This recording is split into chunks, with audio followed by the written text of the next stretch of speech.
Alors bonjour à tous, bienvenue sur Culture Wine TV. Alors cette fois, on est dans mon salon et je reçois Émilie Darey, qui est une jeune femme au parcours très intéressant, que j'ai eu l'occasion de rencontrer il y a à peu près 1 an et demi. Elle était venue me voir dans le cadre de l'écriture de son livre qui vient de sortir. Et un livre un peu particulier, on va découvrir tout ça, elle va nous expliquer son parcours. Voilà, je suis très contente de vous la présenter et de faire cette interview avec Émilie. You're thinking I'm a little too romantic, oh but baby now don't get frantic, 'cause when I love my lovin's joy. Bonjour Émilie. Bonjour. Alors, tu vas nous parler un petit peu de toi, te présenter. Qui es-tu? Pourquoi on est là sur Culture Wine TV? Ok, on va commencer par peut-être le commencement. Donc, moi, j'ai une formation donc ingénieur agronome et œnologue. Donc, j'ai commencé par un DUT en agronomie après le bac et tout. Et j'ai débouché sur l'école de Montpellier, Spavro. Et quand j'ai intégré cette école, je savais que je voulais l'intégrer pour faire le DNO, donc le diplôme national d'œnologue. Et voilà, donc j'ai fait mon parcours on va dire classique, avec des stages, des expériences dans plusieurs domaines, dans des pays différents, donc c'est assez riche. Et je suis sortie donc, en 2020, et avec un peu une amertume de réaliser que voilà, le monde de l'agronomie, de l'agriculture, de l'œnologie en général, était un peu dévalorisé par les gens qui n'étaient pas initiés à ce genre de sciences. Et j'étais un peu déçue. Je me suis dit, mince, les gens ils réalisent pas que c'est super intéressant, que c'est polyvalent, que c'est compliqué. Voilà. Donc c'est une sorte de dévalorisation du métier finalement pour lequel tu allais te consacrer. Et oui, j'étais un peu déçue. Je me suis dit, j'ai quand même passé 5-7 ans à travailler et je réalise que personne ne sait ce que je vais faire et à quel point c'est riche, quoi. Et donc, c'est un peu de cette déception-là qu'est né mon ouvrage, là, donc Œnologia, l'aventure du vin en BD. Et voilà. Qui va s'afficher à l'écran dans 2 secondes. Donc ça, c'est un peu le parcours, le côté scientifique. Et après, en parallèle de ça, il y a le dessin, qui est là depuis un petit moment, genre depuis que j'ai 10-11 ans. J'ai toujours dessiné. Et quand je suis rentrée au lycée, j'ai commencé à faire des concours en plus de bande dessinée, parce que voilà, j'ai envie du challenge, j'ai envie de faire un truc. Et j'ai fait pas mal de concours, dont celui d'Angoulême. Et d'ailleurs, quand je m'étais inscrite au concours d'Angoulême, j'avais pas compris que c'était le concours d'Angoulême. Je prenais n'importe quel concours qu'il y avait sur internet de BD et je regardais le thème, je dessinais, j'envoyais et je voyais si ça marchait. Et là, ça a marché. Il y a eu plusieurs étapes et tout. Et en fait, j'ai gagné l'un des prix d'Angoulême scolaire pour les mineurs, quoi. Et c'était une super aventure, quoi. Donc la BD, voilà, c'était sympa. J'aimais bien ce véhicule de communication, voilà, avec des images, des petites bulles. C'était une manière un peu voilà, d'expliquer quelques trucs. Et je l'ai fait des fois avec des petits dessins sur le vin pour résumer des situations assez comiques sur le vin, de par mes expériences quand j'étais en cave, quand une pompe lâchait, quand une cuve dégorgeait. C'était des moments que j'avais retranscrits après en bande dessinée. Et donc, en parallèle de ça, l'amertume de la dévalorisation est venue et ces deux idées se sont un peu collées, quoi. Et donc, à la fin du Covid, là, après avoir été diplômée, je me suis dit, bah, je pense qu'il y a un truc à faire. Et il y a un truc à faire avec ces deux idées, quoi. Donc voilà, l'ouvrage est sorti. Je me suis dit, bon, bah, la BD, c'est un ouvrage qui est ultra démocratisé. La BD, ça explose, il y en a de plus en plus. C'est plus facile de lire une BD que de lire un livre, quoi. Surtout de manière scientifique. Surtout de manière scientifique, quoi. Et j'aime bien tout ce qui est vulgarisation scientifique. J'aime bien quand on explique simplement. J'ai beaucoup aimé la dernière BD de Jean Covici sur la fin du monde, voilà, il explique des sujets assez compliqués quand même. Il explique le nucléaire, il explique l'évolution du pétrole et tout ça avec des mots, des images très simples. Et on comprend quand même beaucoup de choses. Il y a eu ça, il y avait aussi un livre que j'avais lu sur le charme discret de l'intestin. Ça, c'était aussi une belle réussite de vulgarisation scientifique. C'est un livre qui a cartonné, quoi, et qui explique un sujet ultra compliqué, qui est voilà, tout le système digestif et tout ce qu'il y a avec, et les gens et on comprend, quoi. Et je trouvais ça extraordinaire de pouvoir expliquer des choses compliquées avec des images, des mots simples, des métaphores et tout. Et donc voilà, cette BD, c'était un peu l'objectif, c'était de voilà, expliquer le monde du vin, expliquer le métier de vigneron, d'œnologue, expliquer la fermentation, que le vin c'est quelque chose de vivant, que chaque année c'est différent parce qu'il y a plein de paramètres différents. Et voilà, l'expliquer avec des mots et des dessins. Voilà. Donc Émilie, la question que je me posais, qu'est-ce qui t'a donné envie de faire ce métier, d'aller dans l'agriculture en fin de compte? Parce que est-ce que tes parents, est-ce que tu es issu du monde agricole par rapport à ça, entre tu as 10 ans, t'aimes dessiner et te retrouver ingénieur agro, il y a un pas quand même. Qu'est-ce qui t'a amené vers tout ça? Dans ma famille, mes parents ne sont pas du tout dans le vin. Et j'avais que mon grand-père qui travaillait dans le vin, pareil, qui a fait l'agro comme moi, mais qui n'était pas issu du milieu agricole, et qui a travaillé comme directeur technique dans un gros domaine dans le sud. Donc lui, le vin, ça avait été toujours sa passion, mais c'est pas quelque chose qui m'a non plus dirigée, quoi, parce que c'était quelque chose qu'il gardait pour lui. Et l'agriculture, je sais pas. Si, en fait, je sais, une fois, je me souviens, je suis allée voir une conseillère d'orientation, comme tout le monde, un peu, quand on a 16-17 ans. Et parce que je savais pas du tout ce que je voulais faire. À la base, je voulais être dans la partie art et tout, parce que j'aimais bien dessiner, et voilà, ça avait l'air. Et après, bon, voilà. J'avais eu cette conseillère d'orientation et qui avait donné rien du tout, en fait. Je savais pas du tout ce que je voulais faire après, et c'est ma mère qui m'a dit moi je te vois dans l'agronomie. Je dis bah agronomie, je dis ouais. Et j'ai eu la même réaction que dans mon personnage, l'agriculture, mais c'est pour les pouilleux, c'est moi avec des bottes, tu crois quoi Et donc je suis partie sur un DUT en agronomie parce que voilà, je savais pas quoi faire, et donc j'ai écouté ma mère, quoi.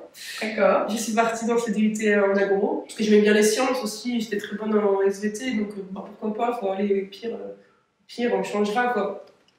Et j'ai adoré le DUT en agro. Ça a été un peu j'ai adoré ça. Et alors ton personnage de BD, finalement, c'est... il y a les deux en fait, il y a le moi avant et le moi après. D'accord. Donc on pourrait conseiller ta BD à quelqu'un qui, aussi bien à des professionnels qui pourraient finalement trouver à travers ta BD une façon d'expliquer leur métier ou de le vulgariser entre guillemets, et puis il y a simplement des amateurs de vin ou des jeunes comme toi qui se disent ça me paraît le monde du vin, c'est un peu compliqué, c'est un peu pour les vieux. Ouais.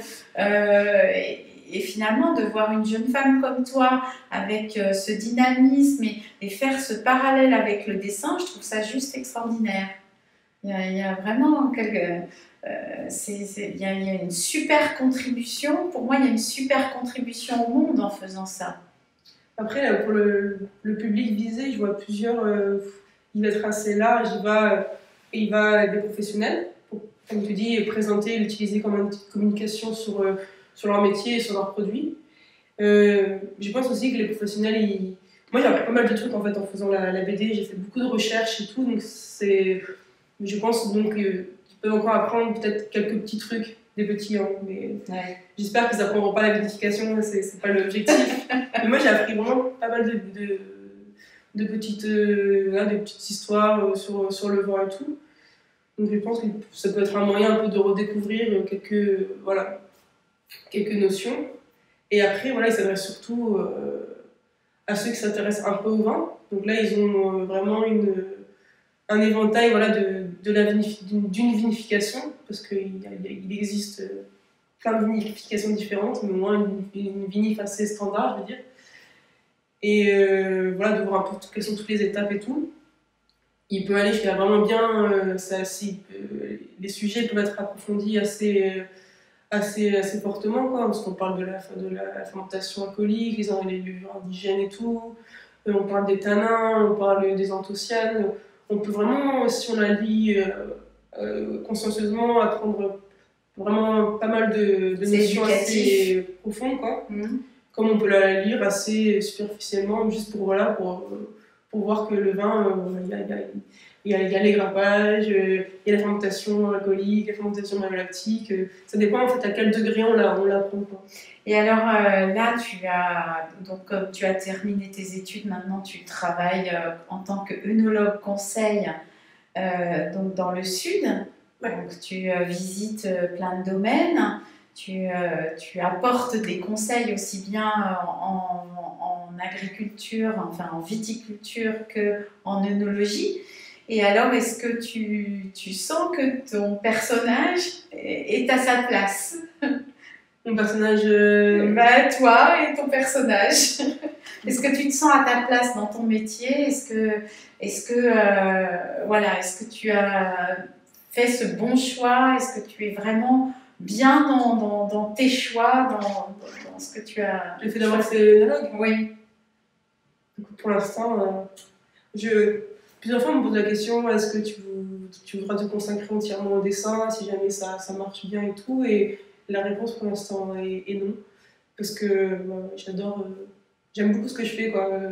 Le vin, je suis très contente de travailler dans ce milieu-là. C'est l'un des rares milieux où on peut voir tout processus de fabrication, où on part vraiment d'une plante pérenne, donc on va garder 40, 80 ans, et le but c'est d'en prendre soin au maximum, et à partir de ça, monter un produit qui est parfois très long à faire, qui demande parfois des années d'élevage. Et je sais pas, c'est assez similaire un peu au dessin. Il y a pas mal, il y a un peu une fibre artistique ou Oui. dans le vin, je trouve.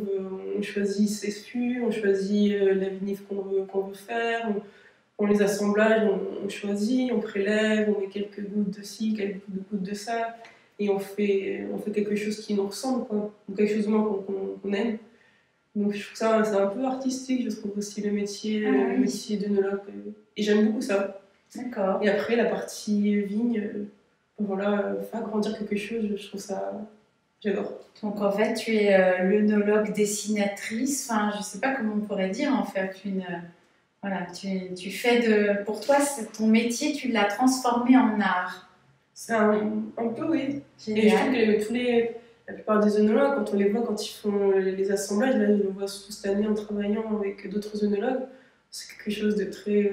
Comme une pièce de théâtre, un assemblage, c'est beau, c'est silencieux, c'est on réfléchit, et voilà, c'est un peu une intuition. On se dit, bon, je pense que cette cuve, ça pourrait mettre un peu de ci, ça pourrait apporter du fruit, ça pourrait dynamiser, ça. Je trouve ça très, très beau. En fait. Je trouve ça génial parce que tu poétises quelque part une profession qui est assez scientifique en fin de compte. Avec tes mots à toi, tu arrives à poétiser ce métier. Je trouve ça absolument fabuleux. Donc ça, c'est super. Et alors, qu'est-ce que tu aurais comme message à transmettre aux jeunes de ta génération, ou alors aux jeunes qui vont avoir un peu de mal à se décider sur leur parcours, là, ils vont devoir faire des choix, choisir des métiers, quel peut être l'avenir. Est-ce que pour toi c'est un métier d'avenir? Est-ce que c'est un métier porteur? On parle de réchauffement climatique, où ça peut être compliqué. Qu'est-ce que tu donnerais comme conseil aux gens qui ont 3, 4, 5 ans de moins que toi? Tu leur dis allez-y, foncez, ou tu dis quoi? C'est assez dur comme ouais. Je leur dirais. Déjà, je pense, moi, en France, ce que j'ai énormément aimé dans mon parcours, c'est. J'ai eu l'occasion de faire une année de césure où j'ai travaillé pendant 1 an dans différents pays. Et ce qui est bien en fait pendant ces années, c'est qu'on peut s'essayer sur tout en fait. On peut décider je sais pas, de travailler, je sais pas, dans des hôtels, on peut faire du travail agricole, on peut s'essayer sur plein de domaines différents et voir un peu comment on se ressent dans chaque domaine, quoi. Moi, je leur conseillerais voilà, de prendre le temps de bien réfléchir, d'avoir des expériences avant, de travailler, de se poser des questions, et de tenter, quoi, surtout. De foncer. Voilà, Ouais. De faire des Au pire, expériences. ça sera une année, on aura une année en moins, on aura une année de retard. C'est pas... Et alors, on parle beaucoup aussi de déconsommation du vin. On dit que les jeunes sont moins attirés vers le vin, ils vont plus vers la bière, plus vers le cidre, vers d'autres boissons autres que le vin. Et que les vins, c'est un peu la boisson des gens qui ont, on va dire, un certain moyen financier et puis clairement passer 40 ans et plus. Et toi, en tant que jeune femme, comment tu perçois justement quel est le regard? Alors, quand on s'extrait un petit peu du monde des fils de vignerons, du monde viticole proprement dit, comment tu aperçois justement les jeunes et la consommation du vin? Je sais que la consommation du vin, elle a énormément diminué parce qu'avant aussi, le vin, il avait une place assez grande dans notre quotidien. On voit bien, par rapport à nos grands-parents et nous, il y a une consommation de vin qui est quand même énorme, quoi. On ne boit plus du vin tous les jours, donc c'est normal aussi que la consommation diminue. Mais je pense pas qu'il y ait un désintéressement du vin de la part de nos générations, peut-être des générations un peu plus jeunes. Je pense que... Après, voilà, le vin, c'est quand même quelque chose qui peut rester assez cher. C'est pour ça que j'adore les domaines qui me font démentir là-dessus. Il existe toujours des pépites pas chères, ou des pépites à prix totalement raisonnable et tout. Et j'apprécie énormément ces genres de domaines, d'appellations. Et après, concernant la bière, il y a une explosion de la bière. Ça, c'est un phénomène. Il existe, je sais pas, des références qui se multiplient de bières. Et beaucoup de petites brasseries qui s'installent partout. Pour moi, la bière et le vin, c'est pas que c'est similaire, mais c'est quand même une aventure du goût. En fait, c'est que les gens, ils adorent avoir plein de saveurs différentes. Et bon, la bière, ça se peut que c'est plus facile ça se boit, c'est plus frais, il y a moins d'alcool, donc c'est plus facile à boire un peu plus tous les jours. Mais c'est quand même, je trouve, une volonté du coup des gens maintenant d'avoir plein de références, et eux prennent le temps aussi de décortiquer ces saveurs aussi. Maintenant, on ne boit plus de la bière juste pour boire de la bière, on boit de la bière parce qu'on aime ce goût, parce qu'on la trouve raffinée, parce qu'on la trouve un peu plus forte. Et je trouve que pour le vin, c'est un peu pareil. Les gens aiment des types de vins particuliers. Voilà, on n'est plus trop sur le rouge standard, sur la recherche de saveurs ou de profils de vin qu'on apprécie, qu'on déguste un peu plus qu'avant. D'accord. Bon, super. Écoute, est-ce que tu aimerais ajouter autre chose, avoir, je sais pas, quelque chose que tu n'as pas dit, que tu aimerais partager avec les gens qui vont regarder cette vidéo ou t'écouter, regarder? Est-ce qu'on va avoir une suite à ta BD? Je sais pas. Pour l'instant. Déjà, je leur dirais de l'acheter, ouais. Et de la lire. Ouais. Et surtout de ne pas hésiter à faire un retour sur ce qu'ils ont trouvé ça intéressant, est-ce qu'ils ont appris des trucs, est-ce qu'ils ont changé d'avis sur le vin. Ouais. Et après, pour la suite, on verra. Alors, on peut te suivre sur ta page Facebook, ta page Instagram, qui s'appelle La Grappe Trotteuse. Voilà. Hein, c'est ça, La Grappe Trotteuse, donc pour suivre Émilie. Et puis si vous voulez faire des commentaires en dessous de la vidéo, ben, n'hésitez pas. Si vous avez aimé cette vidéo, vous appuyez sur le pouce. Vous pouvez vous abonner à Culture Wine TV. Je précise, c'est gratuit, il suffit juste d'actionner la petite cloche. Et puis voilà, puis faire des commentaires sous la vidéo qu'Émilie pourra suivre et transmettre. Écoute, j'étais ravie de te recevoir sur ce court entretien. Merci beaucoup. Et puis, je te souhaite bonne chance et longue vie à ta BD. Et que je n'ai malheureusement pas là tout de suite dans les mains pour vous présenter, mais ça va venir, vous la verrez quand même en visuel sur la vidéo. C'était une entrevue assez express et plutôt bien gérée pour l'instant.